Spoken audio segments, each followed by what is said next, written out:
All right, guys, so here it is, my comprehensive video on how I mount and balance my own tires in my own garage without a tire machine or any kind of real specialized equipment.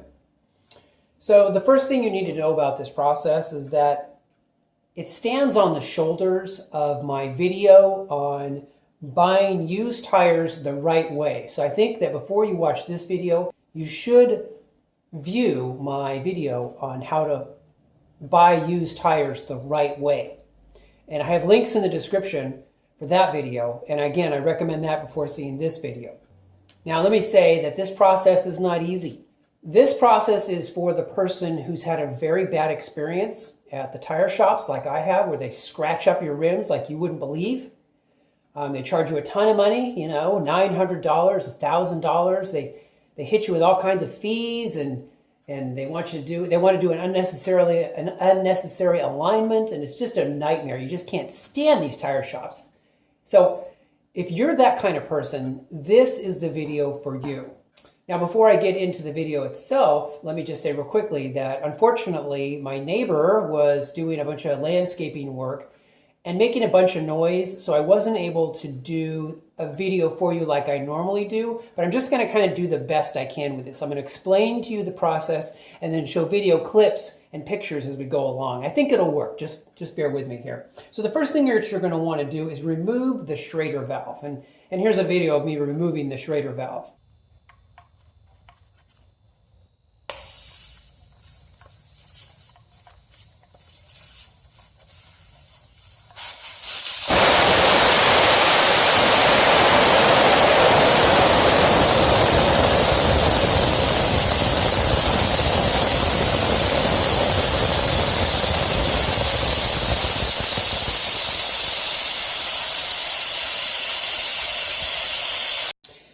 After you get the Schrader valve out, and remember too, that little valve core is going to come flying out pretty quickly, so just be aware of that. Okay, so after you have the valve out and you've let the air out of the tires, you're then going to just take a very sharp serrated knife. Here's a very sharp serrated Dexter Russell knife. And so in the video, I'm going to show you a picture of me just cutting the tire.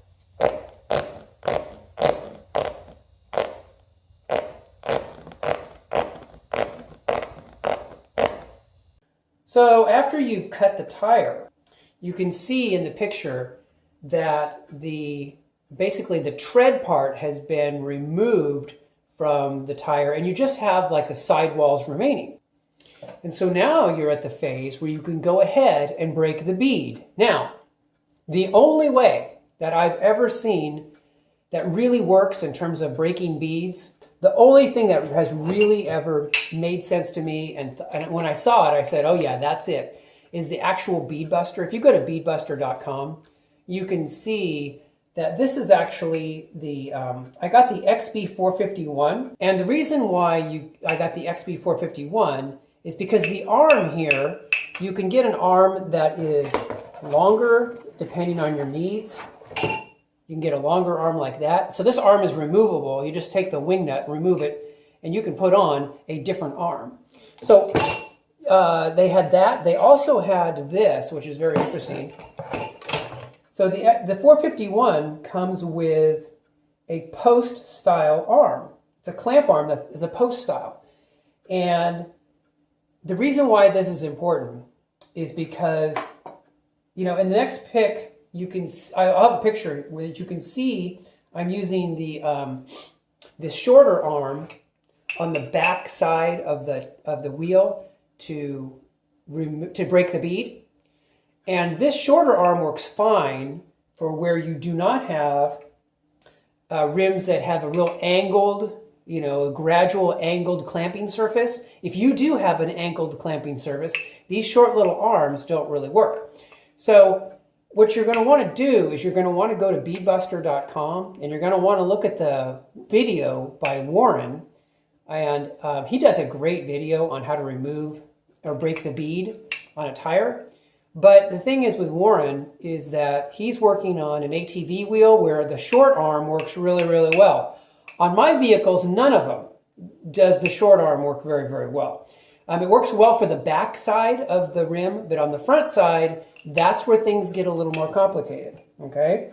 So after using the Bead Buster to break the back side of the bead, and you just go around the tire as Warren shows in the video, it's not really very hard. You then have to flip over the rim, and that's where supposedly, because I have the angled clamping surface, you're going to use this longer arm, okay? Instead of this arm, you're going to use this arm. The problem is, guys, this arm for me didn't really work. And this is where you're just going to have to play around with it. When I tried to use the long arm, basically the Bead Buster would just ride up and pop off. It was kind of the same problem as using a shorter arm, and I can show you a picture of the two arms in a diagram, but unfortunately, this one, the longer arm, really didn't work for me. So what I did is I basically decided, okay, I've got to do something here. What am I going to do? Am I going to just quit and give up? No, I'm not going to. So what I did is I got, this 451, it came with a post style clamp arm. Now, if you take that and you made it, what this is the actual BMW spark plug removal tool that came with my car. And you can get these for like 10 bucks off of eBay. But basically, if you take this and you put it in there, you'll see in the picture, I've done this, that I'm essentially creating this really long clamping arm surface. And what I do is I basically take the long clamping arm, I then cut out some plastic using a water jug. Just get a piece of plastic, because that, you'll see in a picture where after I cut out the plastic, I then mount this on the rim, and this actually protects the rim from the clamp arm, as you can see in the picture. And so what I've done is then because it continues, then what I do is you make sure that you have like an extension that runs up like this, so you get even extra length. And there's a little cement lip in my garage that's maybe like 3 or 4 inches. And what I do is I just catch this thing right on the lip, as I show in the next picture. And it's really cool because what it does is it puts tremendous amount of force down on that clamping arm. And then the clamping arm doesn't move. And then I can, of course, use the hand tools to run it down. And I really like using the hand tools instead of Warren uses impact, which I have, but I like using hand tools because you can feel the tension spool up and then release as you're going along, and you kind of get a feel for what's going on when you're removing that bead. So anyway, guys, that's what I do to remove the bead. Removing the bead is a huge part that keeps most people from ever trying to do this project to begin with. But if you can be patient and take your time and stay focused, generally you're going to be able to break the bead with the Bead Buster. You just may have to come up with a creative system like I have, but if you stick with it, you're probably going to be able to figure it out. Because getting that bead off is absolutely key. So what you do then is after you've broken the bead, and you can see in the picture I've broken the bead, just work my way around the tire, like around the wheel like Warren talks about in the video. Get that bead broken. And then what you're going to do is you're going to use soapy water or the Bead Buster paste, which you can get from their website. I haven't gotten that, but it probably works just fine. Or you can use transmission fluid. If you use full synthetic transmission fluid, that's a really great way, because I'm working in this particular wheel tire package, I'm working with a full-size SUV tire, and it's chrome. So you've got to be really delicate with that chrome, otherwise it can come flaking off. So what I like to do is I like to use a full synthetic automatic transmission fluid for extra lubrication, to get the tire, to use the tire spoons to get that tire off. What I want to introduce to you now, guys, is the concept of the tire irons / tire spoons. So all this is the Pittsburgh general purpose tire iron. Off eBay, you can get these sleeves, plastic sleeves that are it's like $7 for 3 of them. I cut this one. So I basically have a shorter tire iron or spoon. I have a longer one. This one you get a lot of leverage with. It's really excellent. And then I just have this shorter one as well that I bought either off eBay or off of the Bead Buster site. I don't remember which one. But I just took some sandpaper, you know, some like 600 grit sandpaper, and just sanded it down so it's nice and smooth. It's less likely to scratch your rims. Because really, I mean, I've really seen a lot of guys trying to change tires on YouTube, and one of the things they're not being careful about is you don't want to scratch up your rims. So you really want to try to protect yourself, protect your rims by using things like plastic-coated tire irons, tire spoons, and sanding tire spoons down so they're nice and smooth. So then what you're going to do is you're going to work your way around the tire. And you're just going to gently use those tire spoons, just like Warren showed you, to be able to pop those things off. Now at this point, this is a great time to inspect your rim and use any type of tire pressure monitor system that you like. I went ahead on the one in the video and I've been changing out my tire pressure monitoring systems. And I've been going with these MX sensors. Maybe I'll do a video dedicated to these. You can find other videos on these, but they're pretty decent. I mean, I haven't had a problem with them thus far. You do need a computer with the Windows operating system. So if you're a real Android person or an Apple user, that's not going to work with the MX sensor to program them. But you know, $26 each. I mean, that's so much cheaper than getting these things from the dealer. So I've been just so you guys know, I've been changing out my TPMS system because the card's old enough with these MX sensors. All right, guys, so unfortunately, there's a lot of work going on outside, so I'm not able to talk to you like I would have. But you can see here, the rim is there just by itself. And then for this, you can see you now have like a center tire carcass and some sidewalls. So let me put you guys back on the tripod, and I'm going to try to show you what I do with this.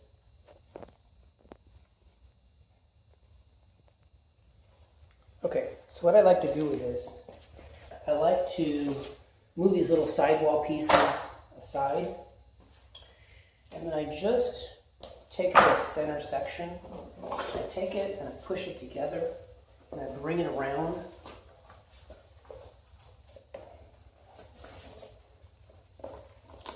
So it's basically like this. And then once it's like this, you can take a cord, rope, anything you want. For this one, I'm going to try these. I'm going to try the free Harbor Freight zip ties. What you're doing is you're creating a folded up piece of rubber that basically just looks like this, using the zip ties.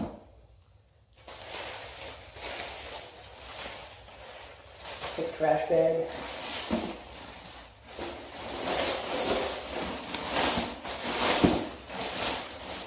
So it's kind of in there like that, in the trash bag. And then of course,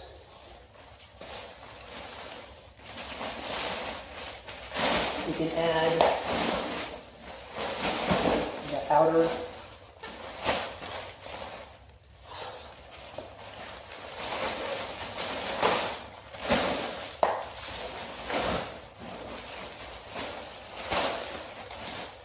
So it really just looks like that. It's just kind of a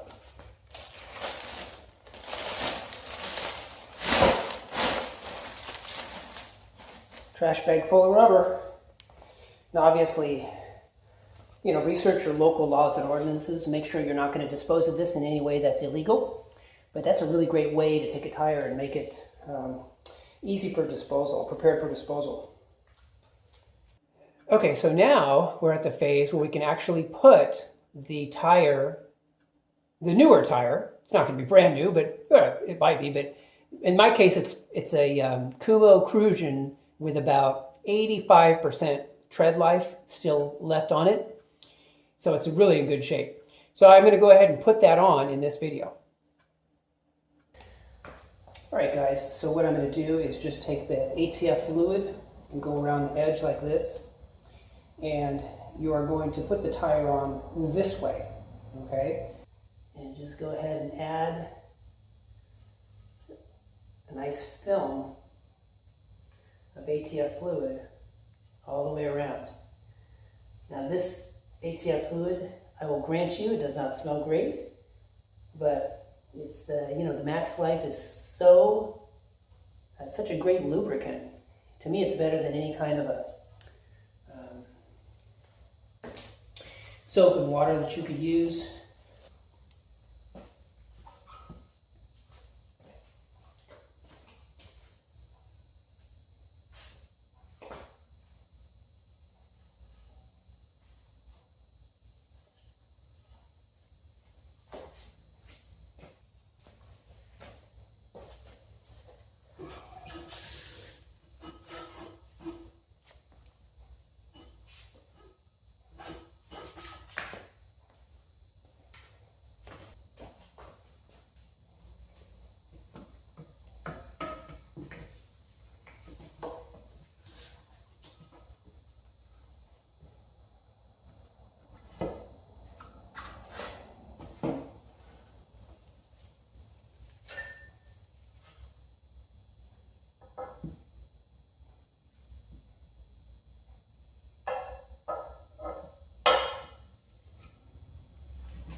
All right, so I got that first side in, and now it's just flip it over and kind of do the same thing with the other side.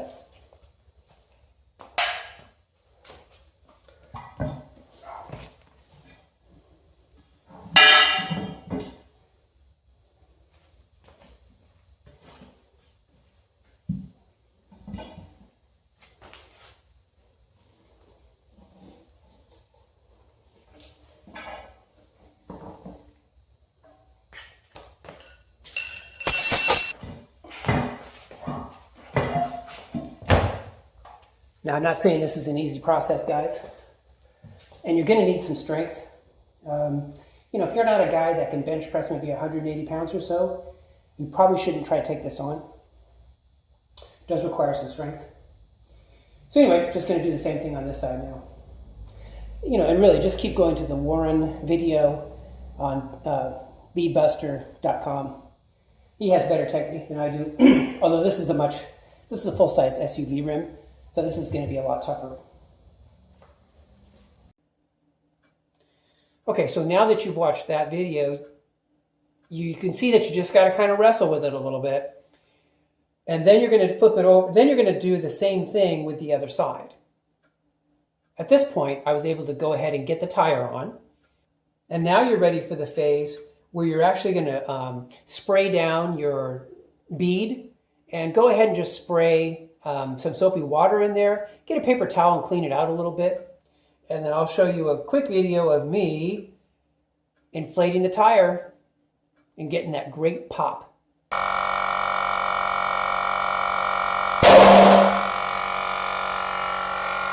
And actually what you're going to do is you're going to seat the bead by getting the pop. After you seat the bead, go ahead and let all the air out. Put your Schrader valve back in, okay? The reason why you want the Schrader valve out for this process is because without the Schrader valve, the air can really flow in fast and pop out that bead really quickly. So what you want to do is go ahead and put your Schrader valve back in. Go ahead and reinflate the tire so it's totally, 32 psi, 35 psi, wherever you're going to have it. Look around, make sure it's not leaking, make sure it's perfect. Then you can go around and remove the old wheel weights as I'm doing in this video.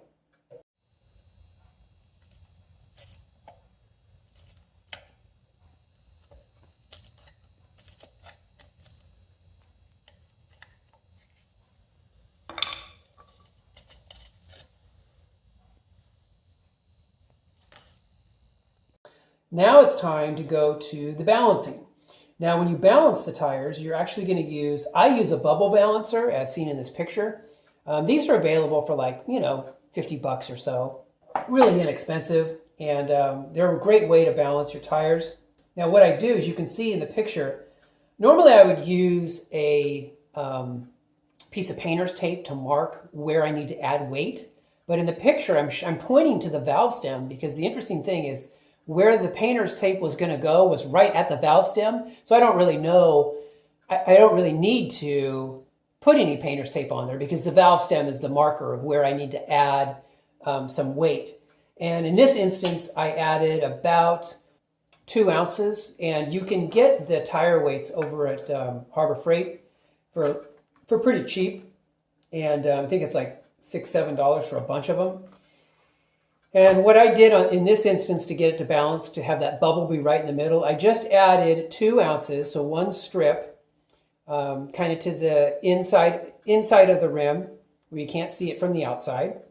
And I just made sure that that bubble was right in the middle. Now, if you put the tire back on the car and you're getting a vibration, there's a couple of things you can do. I was getting a vibration on one of the wheels. When I put it on the front, what you'll notice is if you have it on the rears, you won't really feel any vibration if you use a bubble balancer.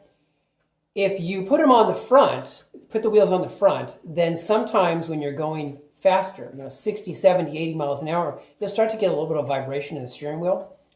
If that's the case, what you can do, and I've done this actually, I would recommend remove half the wheel weights that you put on. Okay, try this. Remove half the wheel weights. So if you put on, let's say you put on, 2 ounces, just go to 1 ounce.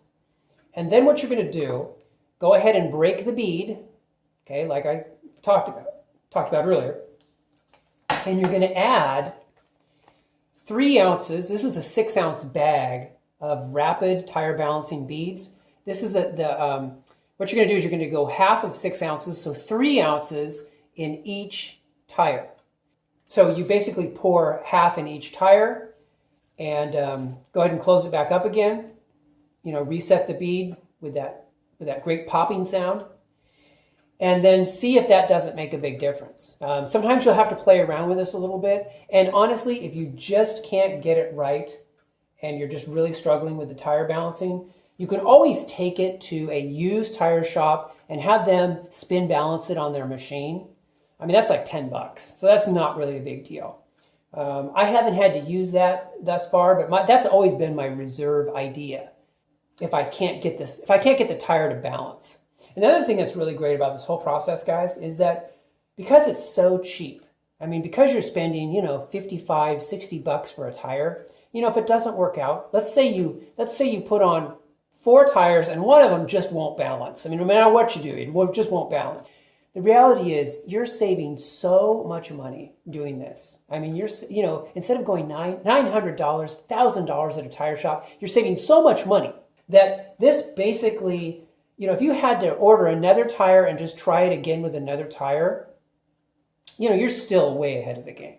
So anyway, that leads me to my final thoughts on this, guys. So what I like to do is I like to do 2 at a time. Okay, I like to do them in pairs.